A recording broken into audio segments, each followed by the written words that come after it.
Hello and welcome to What the Fact, a show dedicated to bringing you the truth in U.S. politics. I'm Katie and this is Erin. We've obviously been following the Democratic presidential contest, the primary, to see who takes on Donald Trump in November. If you watch cable news or you read the newspaper, we talk a lot about votes. But in reality, who's going to win, most likely Joe Biden or Bernie Sanders, is going to come down to delegates and not votes. So here to explain how the delegate system works is Newsy. 14 states, one U.S. territory, and Democrats around the world voted on Super Tuesday. With those primaries complete, you can measure the success or failure of each candidate's campaign by their delegates. Similar to how the Electoral College officially elects the president, National Convention delegates officially elect party nominees. Each delegate is a person who physically attends the convention and casts a vote. In 2020, the Democrats have 3,979 pledged delegates up for grabs.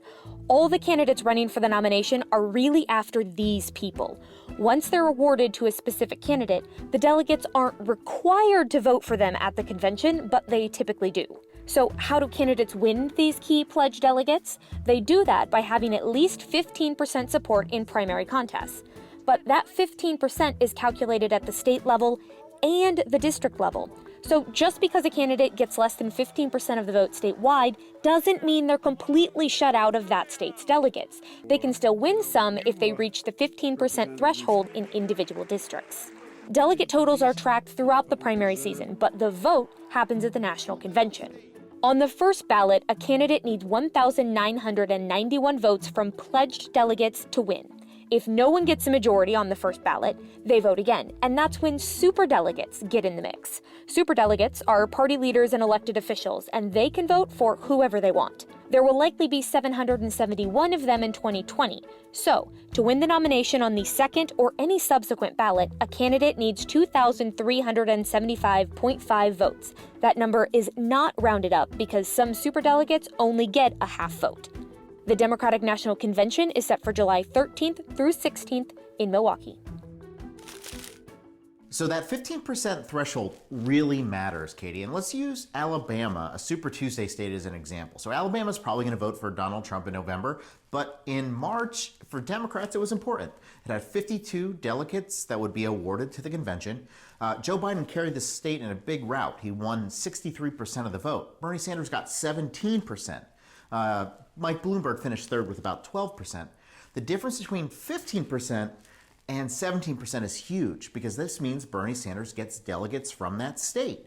Then they're also going to go down and look at the congressional districts within Alabama and see who qualifies for additional delegates. So while Joe Biden won by 40 percentage points, the actual delegate split might not be as wide. Okay, so Erin, let's take it back a step further, although that example is very helpful. Thank you. Why are we so curious about delegates? Has this really been an issue when it comes around to the convention in July? Well, in recent years, we've always talked about it being an issue. Obviously, in 2016, Hillary Clinton and Bernie Sanders went to the end. Bernie Sanders did not concede that election.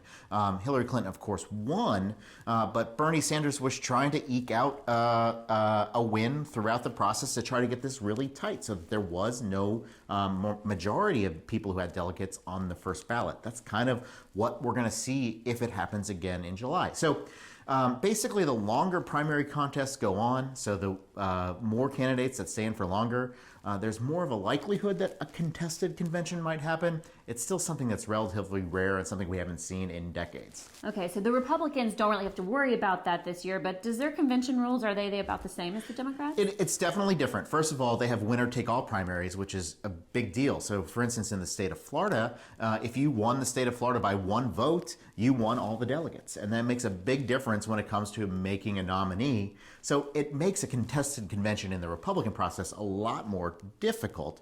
In addition, they do have superdelegates like the Democrats, but they act a little differently. They're kind of required to vote for whoever their state voted for. Okay, speaking of superdelegates, really quickly, Bernie Sanders, not really a fan in the past, right? No, because he's the outsider, the revolutionary, as he describes himself. And so the superdelegates are party members. Bernie Sanders isn't a member of the Democratic Party. They're members of Congress. So he's always going to be kind of behind the eight ball a little bit when it comes to another establishment candidate, certainly like Joe Biden. So if if the convention went to a second ballot and those superdelegates would mean something, Joe Biden would have a huge advantage. Okay, I hope this rules refresh has you feeling prepared for the convention. Until next week, I'm Katie. This is Erin with PolitiFact. See you then. Bye.